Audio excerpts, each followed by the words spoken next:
Hey everyone, welcome in. Betsperts Golf, busy day of golf. Ryan Noonan, Andy Molitor, Travelers Championship, U.S. Open recap, new PGA Tour moving forward. A lot to unpack here, buddy. How we doing?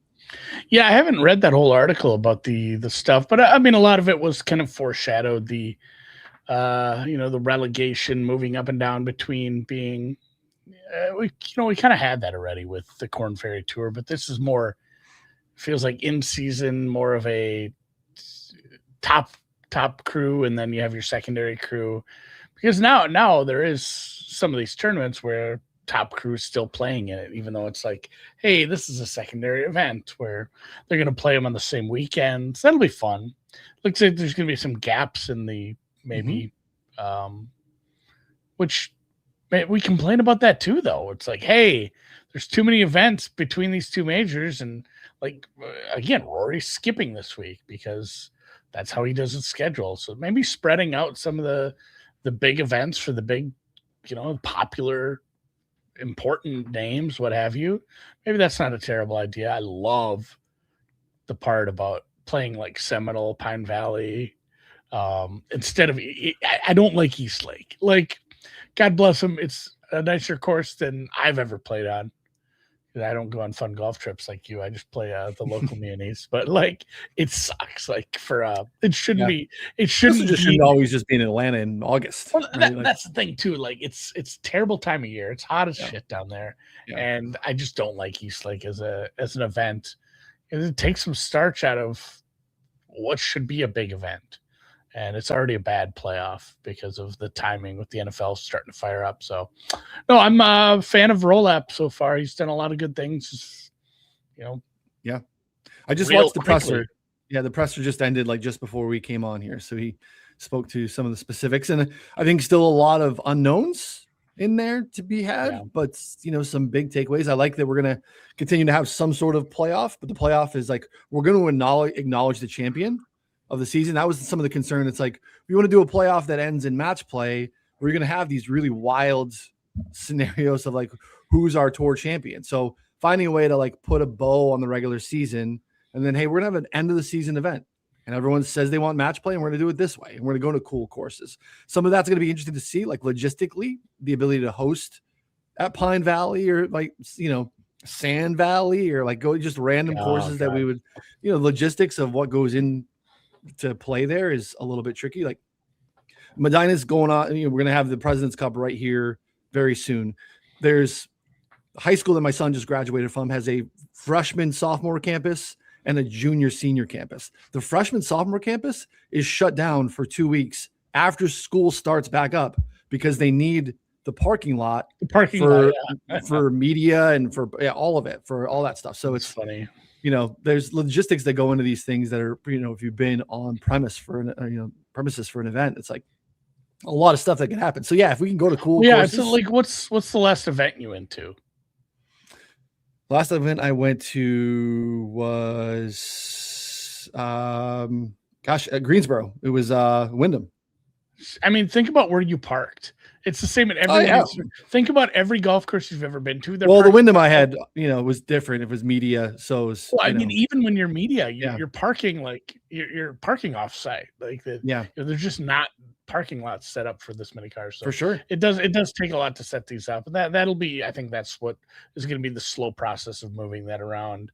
And like you said, the other part is the acknowledging the regular season champ and still having the playoffs. It's kind of like anyone who follows EPL, they talk about getting a trophy, not the trophy. Obviously there's one that's better than the rest. You want to win the league for the year, but you can still win the FA Cup. You can win the Community Shield. Like there's different ways to, and it's kind of like how golf should be. There should be the 4 majors, and then then winning the season-long thing is the next best thing, and then winning, honestly, probably the Players, and then winning like the playoffs. Like make it all a bunch of different ways to have these big names win events and win season-long stuff like that.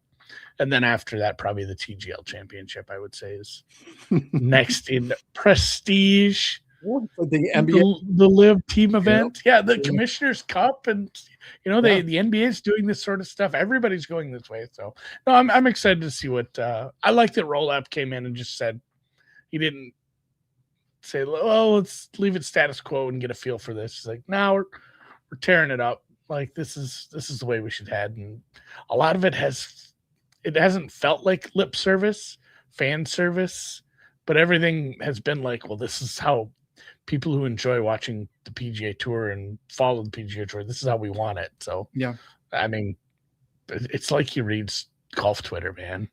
Says, yeah, I mean, I think that is a good idea. Yeah, I think we both agree that really smart people typically will listen really well, or really good listeners take the advice of people that have been there before, but also, interject your own past life experience and how you think you can scale the business. And coming from the NFL, he obviously doesn't want to run into having big important events that go up against the NFL calendar, or even when we've shifted mentally to the NFL. So I think that's why. So some big questions still to answer in terms of fall season stuff. Are we just off fall season? What's the TV windows look like when you have these both event situations? Are we going to have that now where it's this is on CBS and this is on the Golf Channel? There's so many people that are just straight streaming now. Yeah. And it's funny, for the World Cup, I don't know what channel the World Cup is on, but it's not something I have. Yeah. I think it's I would need a TV subscription. So every single World Cup match I have watched to this point has been in Spanish, because I'm not going to take anything away from the announcers anyway. Oh yeah, that is a good triangle formation. And honestly, the best part is when you're scrolling your phone and watching a soccer match in Spanish, you just when to look up because of their voices. They get crazy when something's about to happen. I might have to try this because I'm pretty out on soccer. Yeah, it's on Peacock, every single one, and that's what I think. A lot of these secondary events, most of it'll be streaming, and it'll be hey, do you want to watch these secondary events? Peacock's $15 a month, buddy. Get it. Yeah. Best idea I heard, which did not come from Roll App or any of the releases, but just start the Alt Challenger Series events on Sunday. So those go Sunday, Monday, Tuesday, Wednesday. So we would have golf. That would be crazy. That would throw a weird wrench. Boy, our content schedule would look we would have to do a preview show on Friday for the other events. But yeah, it would that'd be kind of fun. It'd be interesting. We'll see what happens. It's just a lot of unknowns, and there's the wrinkles of next year. Pebble Beach is hosting the U.S. Open. It's really hard to get into a concrete schedule. And then the following year, Riviera is hosting the Olympics. So it's really hard to get it's 2029 until we really know what this can look like. And I'm sure they'll, at that point can process whatever they need to and have probably learned some lessons, but no moving in and out, just kind of a straight relegation. You can move up if you win twice in a year, which I think is good. You can play yourself in. I think that's what some of the fall season will be about, is placement. Yeah. Kind of like it already is. Yeah. It's going to be interesting. So U.S. Open, any thoughts briefly before we jump into the Travelers on a very bizarre weekend at Shinnecock with the crowd vibes? And it's the same conversation. I'm not going to have it again. Same conversation we had after the Ryder Cup. It's geez, guys, chill a little bit. Yeah. This is an American. I know that was the messed up part. Again, I was coming in cheering against Wyndham because I didn't want the runaway. Sure. I wanted one of my guys in the mix. Really wasn't, I'd made a live bet on Xander on Friday. I had Rory not too far out at that point. And by the time I watched a bunch of the event on Saturday and especially Sunday, I'd flipped. I'm like, well, you guys are being dicks. And now I'm on the other side. I actually hope he wins now, because this is kind of unacceptable to be screaming, get in the bunker, get in the water after every shot. Come on, guys. Yeah. They're just not cheering. And he played good golf. And it's one thing if it was hey, this is the villain from the Ryder Cup team that's winning the event. Right. And we need to cheer for, American Sam Burns to overtake him. That wasn't the case, dude. This guy is going to be on the Ryder Cup team, at Adair Manor. So yeah. Ours. Another good tweet I saw too is just let's put Patty Reed and Wyndham Clark together. I love that, man. I love that pairing. And yeah, I think still, like skill stacking wise, they fit really nicely too. And man, that'd be fun. That'd be fun. So yeah. Anyway, I did probably too long on Wyndham Clark yesterday on the Monday preview show. So if you want some more extended thoughts that seem to be in line with where Andy is, check out our Monday show. Just, subscribe here, hit the thumbs up, hit the like. We know that most of you aren't doing that. That's okay. We appreciate you watching, but it's free content. So do that. It helps support us. You should be subscribing to the site anyway, because it's, great content, and we're gonna have more. We're gonna continue to turn the screws as and adapt to whatever professional golf gives us, both on, hopefully the DP World Tour and PGA Tour here sooner than later. So I'm hoping on the website this fall we will have some DP World Tour preview site and maybe some videos too. I'm starting to familiarize myself a little more. I watch it here and there, but some of the timing is a little tricky, and obviously I only have so much time in the fall. But on to Cromwell. Should we get into Cromwell, Connecticut? Let's do it. The Travelers. Weird, and we have this a few times here where it's like a weird dichotomy from one course to the other, where it's like, hey, and granted, one guy had one really nice round and managed to keep his score near there. But for the most part, it was an incredibly hard course with some incredibly high scores, and that's what the U.S. Open is. And now we flip it, and it's going to be what's average score winning here is like 15, 16 under. So scoring birdies. Did play harder last year than it did the previous year. It's like 1.5 strokes harder last year.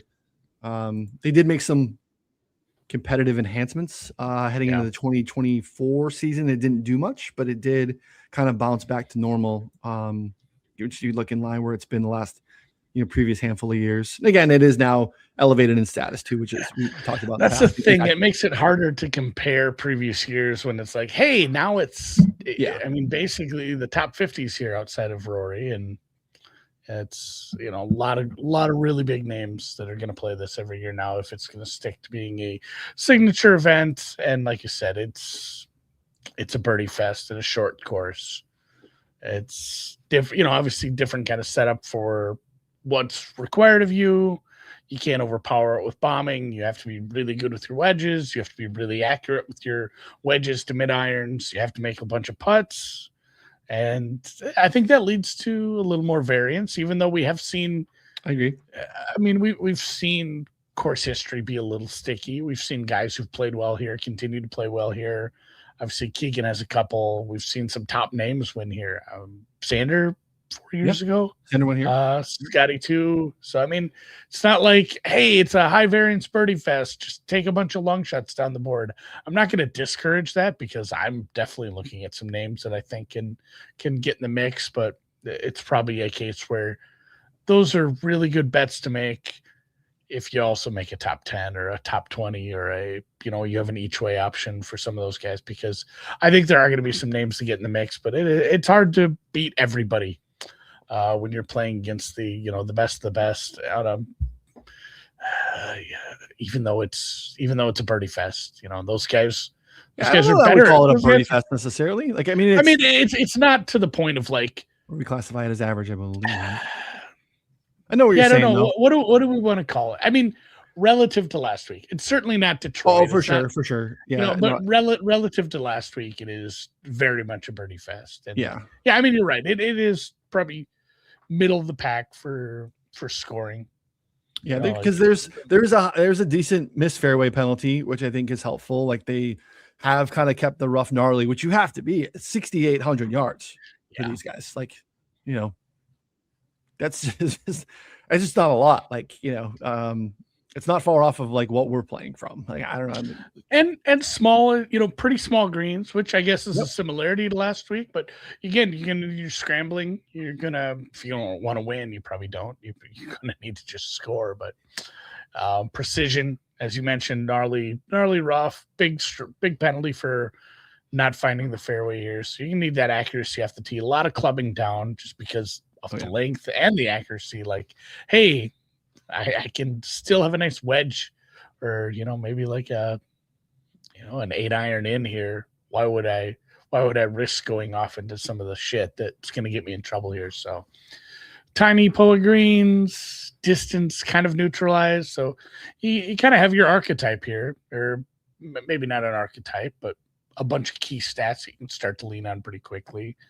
And then, you can look at some comps that are similar. I'd say Harbor Town, good comp.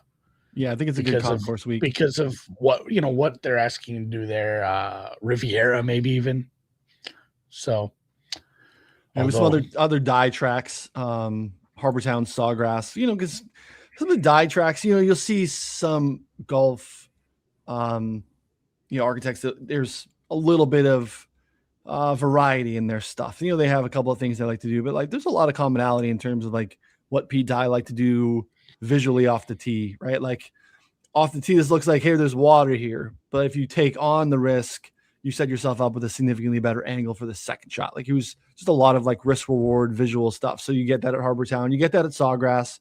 We also have, Pebble, again, short, small greens, Copperhead, in Colonial, where we just were a couple weeks ago. Walleye is a positional, or was, rest in peace, positional less than driver.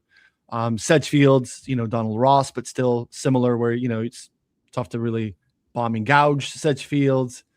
TPC Deer Run, the other couple, Potomac we don't go too often. Hamilton's in the mix for the Canadian rotation and stuff. So yeah, it's I think good corollary course week for sure. And then you mentioned the scoring differences of last year. It was windy last year. I had to go check. A little windier. It's looking lighter in the winds, and there's some rain in the forecast. So I don't know. The scoring could be a little lower. I think it was 15 under last year for Keegan. Maybe a little lower than that, depending on outlier, right? Like, these are kind of in line in the last handful of years, like 69 and change. So about a half. Again, you maybe go look at the weather in 2024. Yeah. You have a little bit of rain. It's softer. We play a round or two, ball in hand, and suddenly the scoring drops by a stroke just because there's no penalty for finding some less than desirable lies when you pick it up and clean it off, and obviously the receptive greens at that point. So I'm expecting it to be a little softer. Yeah, I do think there's a decent amount of weather or rain in the forecast. I haven't looked, but I saw that mentioned in Discord in the chat that you can get some rain in Connecticut. So yeah, we'll see. You can see how want to go down and see how guys got it done last year's. Pretty much most of the board was gaining throughout. Tommy was in the mix. Henley very much in the mix there last year, and then obviously we saw Tommy had a nice, I think, 3-shot lead heading into the final round and could not get it done, which was painful to watch. Even someone who did not have a timing ticket there, it was tough. Been known to happen. Yeah. HG. Yeah, and that's he had won here before. I think he won that. Was that Kramer Hickok, like that 8-hole playoff he had won. Yeah, 2021. But then he actually showed up here last year too. Rory was here last year, opted out again. Scotty, some decent course history. The glove, I know you're a big glove guy. We'll see how he keeps popping up in my stuff. I haven't even looked at his price. It's got to be massive, right? It's got to be massive. Yeah. Like, I'm definitely betting a Lucas Glover top 20. That's just making the card. I mean, it's going to be a sizable number for him to win, and he just keeps popping up in my stuff. And it's not like small samples, so Lucas Glover is coming home. 500-1 to win for Lucas Glover here. Shop around. It's maybe a better number. That's a DraftKings number as of yesterday. I might not even bet. It might just be top 20. Like, yeah, I'm going to feel bad if he does happen. 450 at Bovada. I'm going to have to go find a little bit better than that, I think. It's moving. Yeah, he's like fourth from the bottom. It is funny in these signature events we have every year, every time we have a signature event. If you scroll to the bottom of the odds, you will find one Brian Campbell. Brian Campbell still here. Because he is qualified for all of these. And speaking of that, you do have the elephant in the odds board of 4-1 Scotty.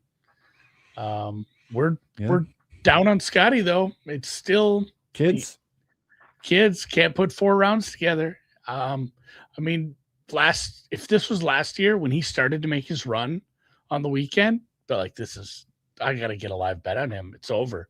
He's gonna chase him down. He's gonna do what he always does. He's gonna hit 4 amazing shots in a row.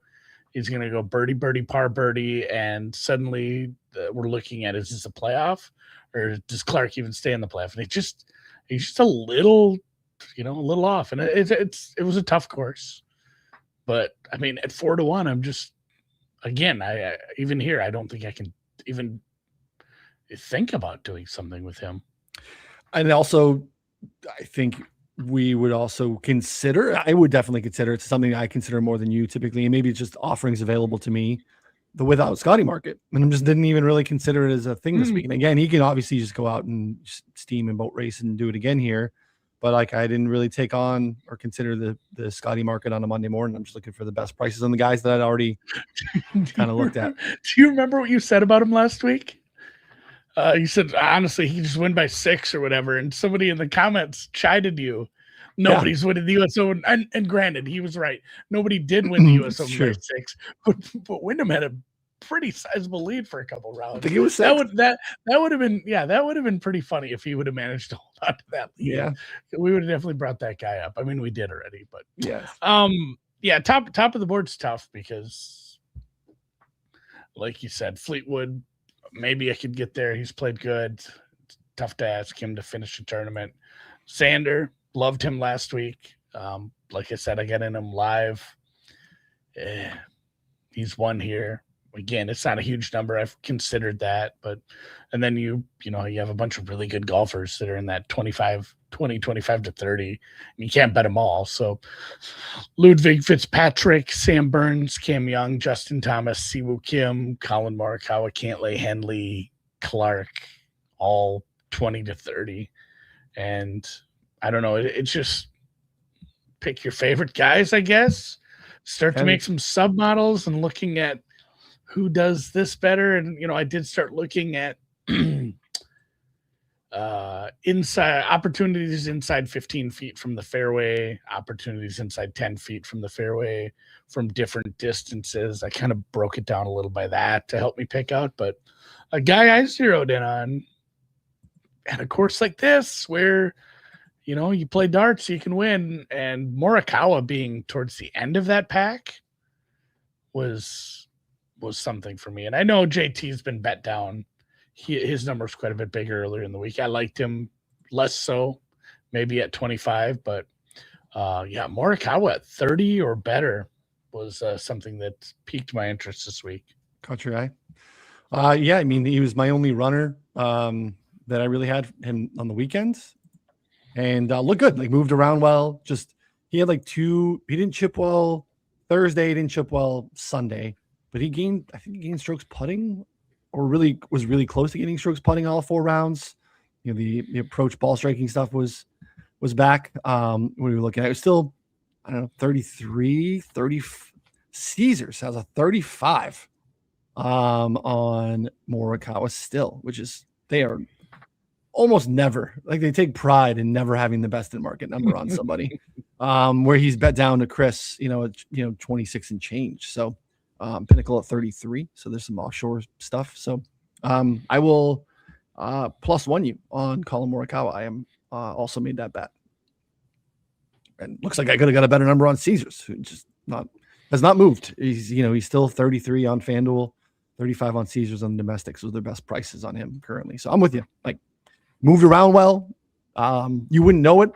You wouldn't know that he was in the mix on the weekend because we didn't get a lot of Colin Morikawa on the television. No, I'm not sure I saw him on the broadcast, but like, he's in the mix. T5, he's on the board. He's on the screen. Can we show a shot? Like, he's one shot behind Tom Kim. I'm watching every Tom Kim shot. Can I get an occasional Colin Morikawa shot? Anytime it was Colin Morikawa on the weekend, it was a missed putt. Just basically, I barely saw any full swing Morikawa, but he appeared to be moving. I watched a lot early in the week, and he was fine.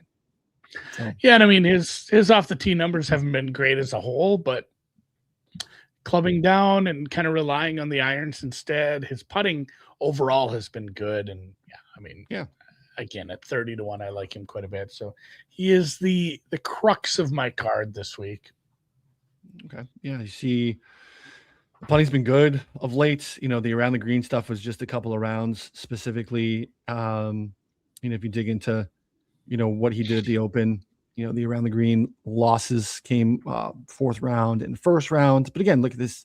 These are some peak Morikawa numbers here, especially in second round in gaining. Yeah, so gained at least 0.75 strokes putting in 3 of the 4. Barely lost in round 3. It was kind of flat to the field, so that's good. I mean, this same thing, bad fourth round in Canada, but he showed a pulse in Canada as well, trending a little bit. So, again, I'm with you. I like the number. I think it's fine in a good spot. His course history here is way worse than I would have expected. Yeah, but whatever. I'm not going to get tied up in that. And it's funny that you mentioned Tom Kim, who I was excited about him. Like, yes, this guy, he's a fun personality, and he's back. And then Andy, he's so not even here. Slow.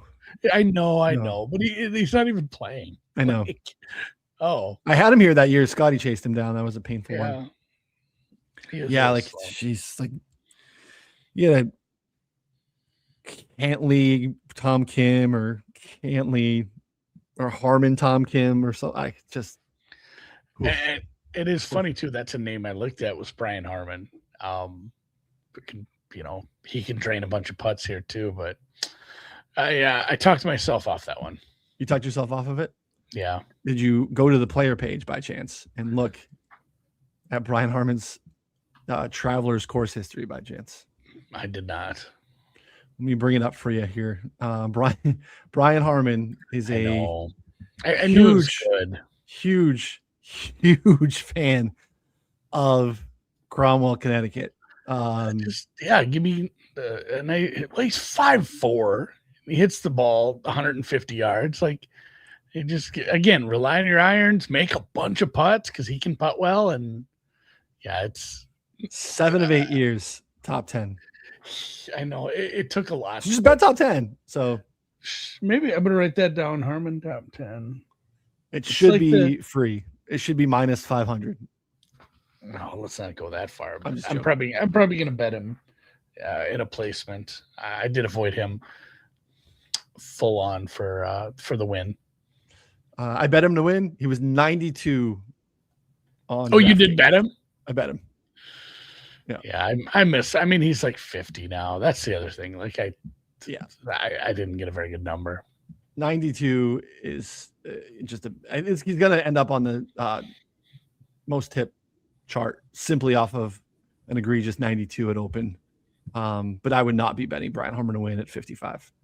Again, he's never won here. So, but he seems to really like the place. And he's playing pretty well. So, we just look at recent form. Otherwise, he's been playing better too, which is, again, this is not great, but it's been better after a really slow start to the season where he's missing a bunch of cuts. So trending well. The US Open venue, that's not really fit for him. Same thing, Memorial miscut. Like, okay, of course. But I think he was, T11 heading into the final round and then kind of ejected. So feeling good. He was looking ahead to those Connecticut lobster rolls and, just kind of mailed it in. Lobster roll sounds good. Did you, what thoughts on Henley? I think obviously super popular pick. Numbers steamed way down. There was like 40s on Sunday early. I feel like anybody who grabbed him early probably was a good idea. He's just such a prototypical fit here. He's really high up on just like hitting the fairway, great wedge profile. He obviously has good course history here. Last year, he was right there. Right there. I had him at 35 without Scheffler. Yeah, and this ain't Shinnecock, so he should be fine. I don't know. Is the value gone at this point? What do you think of him at the price? Matt is a good question too. Although I'll come back to that because technically Henley made the cut. It felt like he missed the cut because he fully ejected. But Saturday was rough. It was 10 over Saturday. Yeah, but he was also like the Saturday wave advantage was pretty significant. Like they had intentionally tried to make the course harder in the afternoon, but those early guys on Saturday got kind of right into the winds and played pretty poorly. No shot.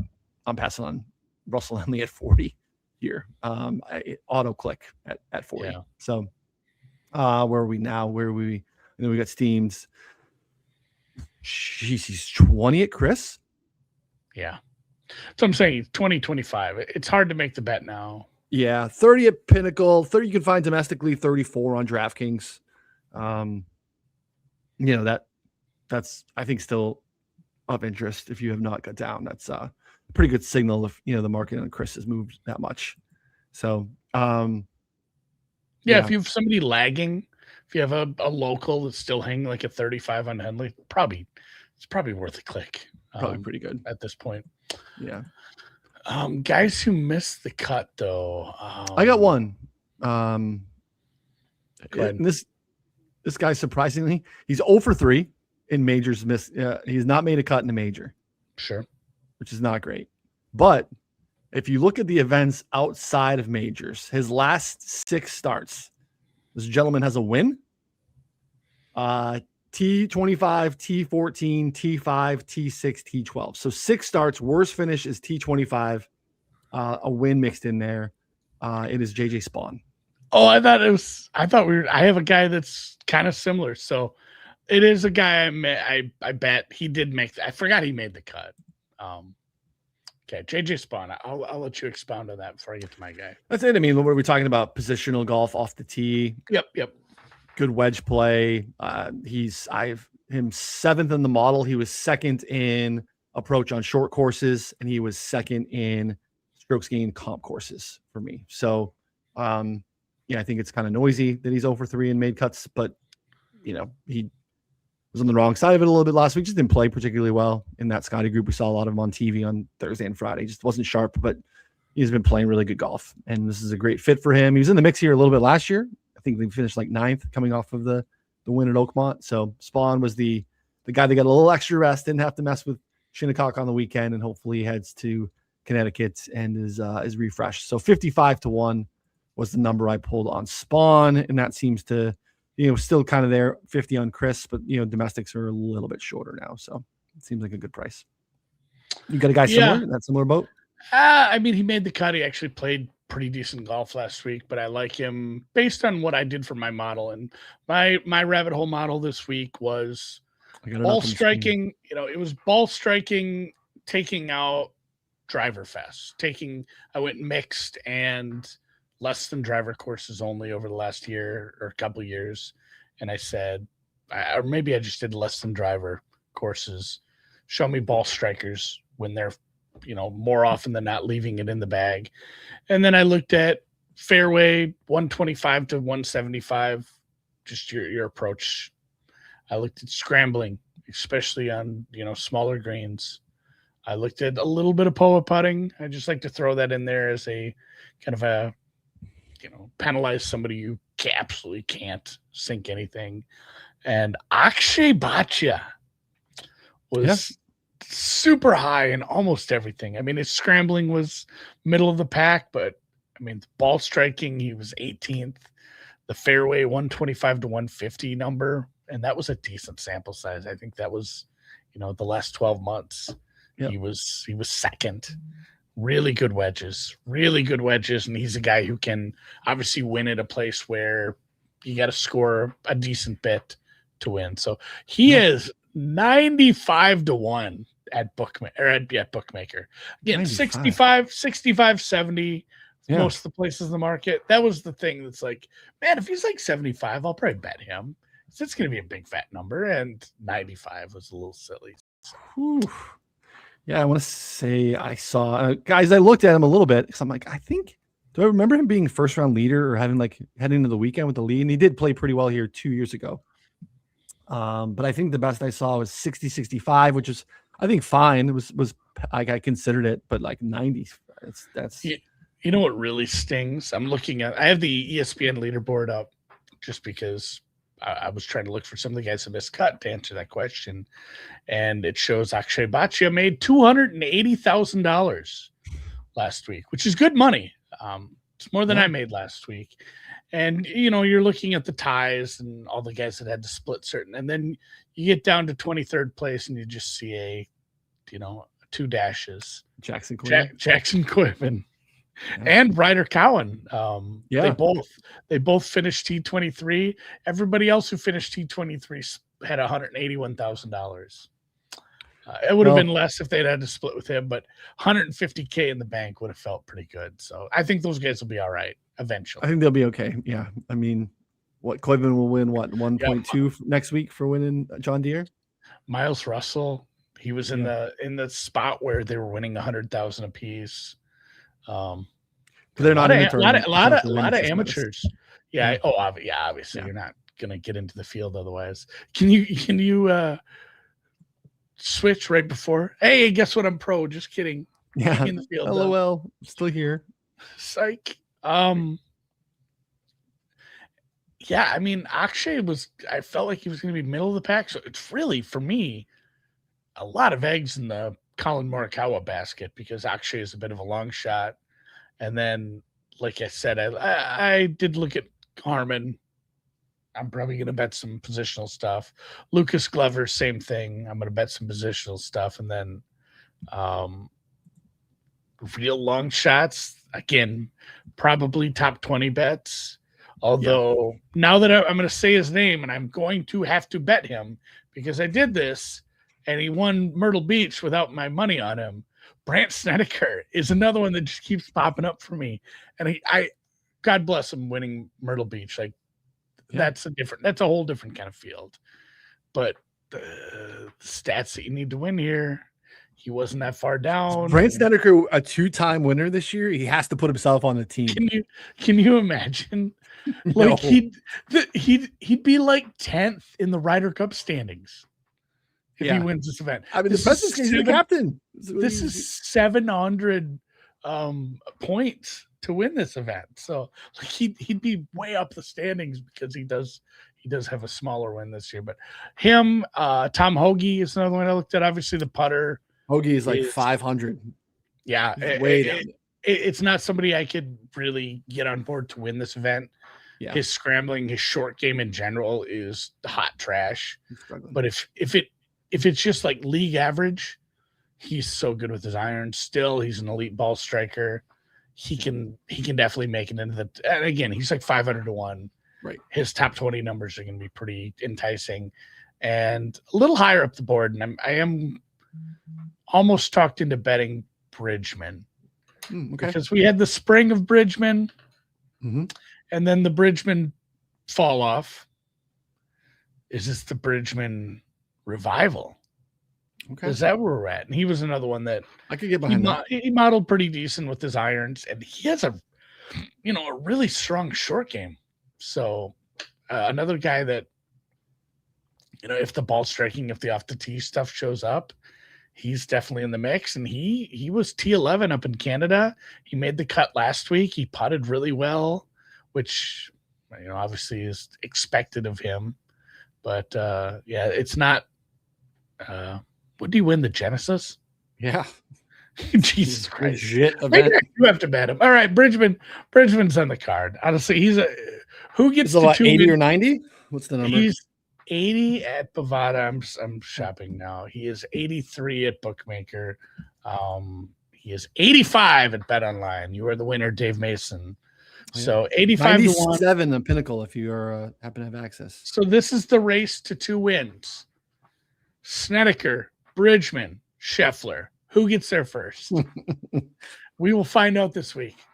Well, maybe not. I considered Bridgman and another guy. Like, literally, if you combine these two guys, they'd be probably the best golfer in the world. It's not competitive.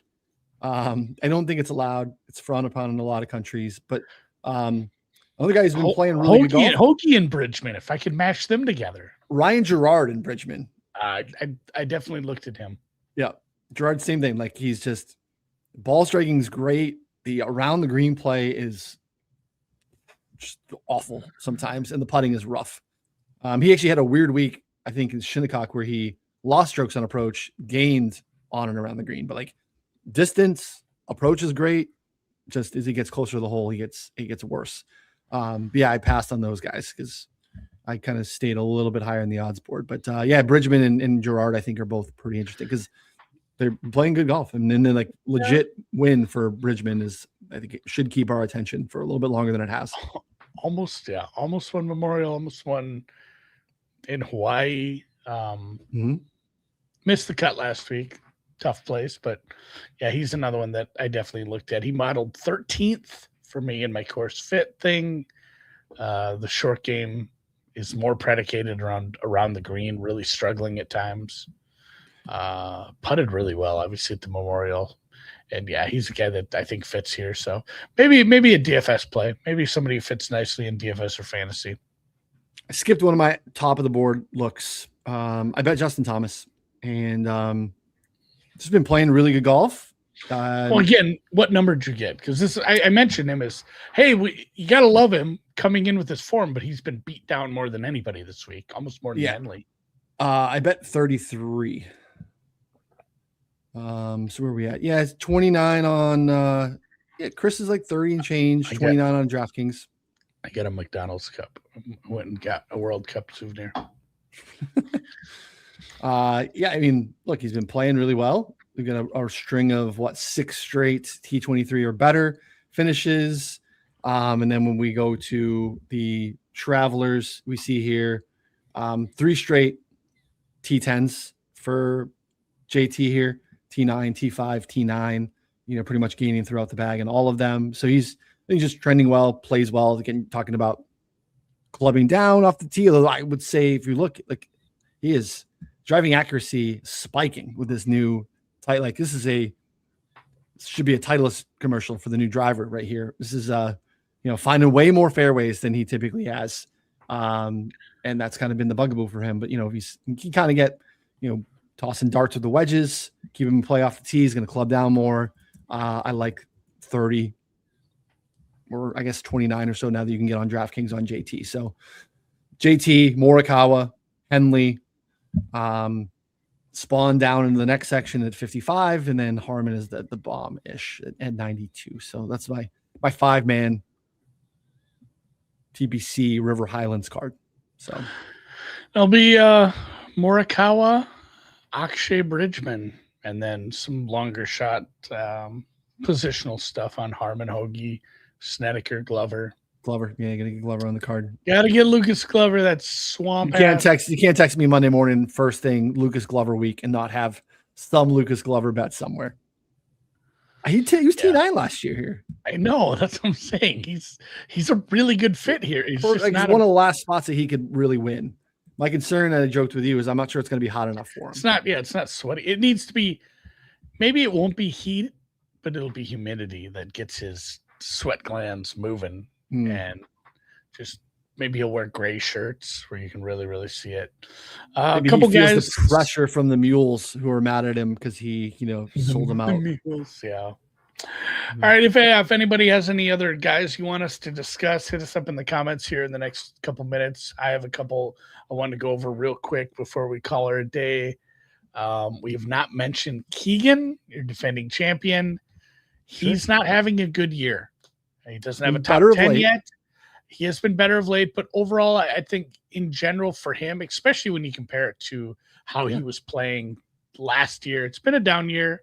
So he's like 45, 50 to 1. He's so good here, though. Is it just this is where he gets his top 10? And if you do like Keegan and you like his form coming in, maybe you should take some positional bets on him as well. Yeah, this is the year-over-year stuff. You can see here he's tee to green down almost a full stroke. Off the tee is down, approach is down.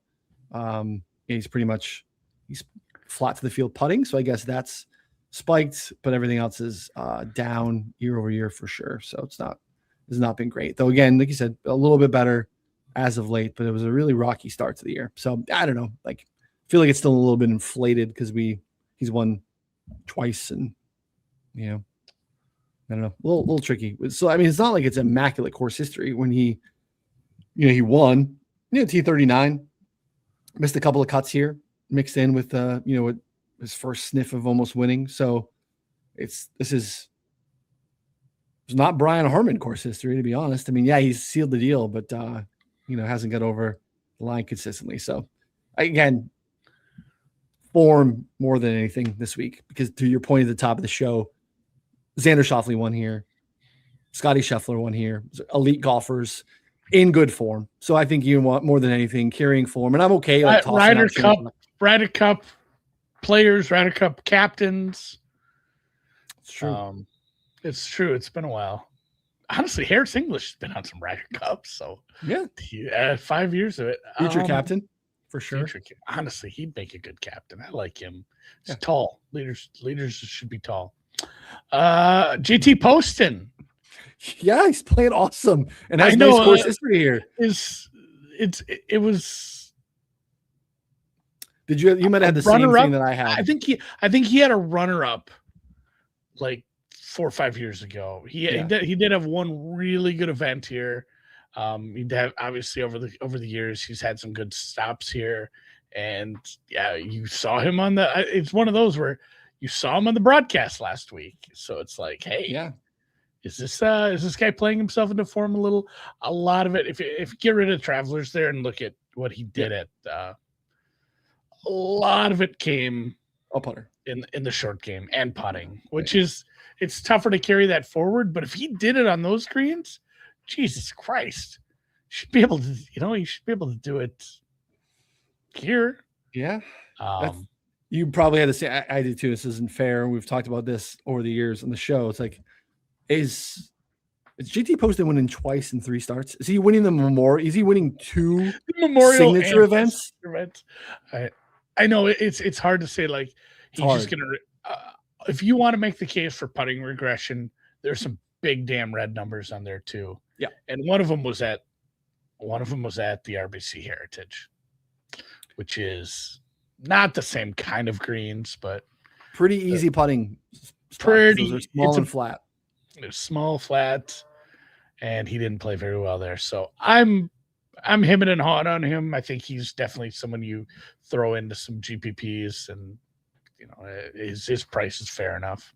Yeah, he was, from a betting standpoint, outright standpoint, is like I don't know if I can make that click. Like, no, it's just so hard. But winning two out of 3 events for a JT Poston feels very tough. Memorial, U.S. Open, Travelers 1-4-1. Like that's my mind can't allow that to go there.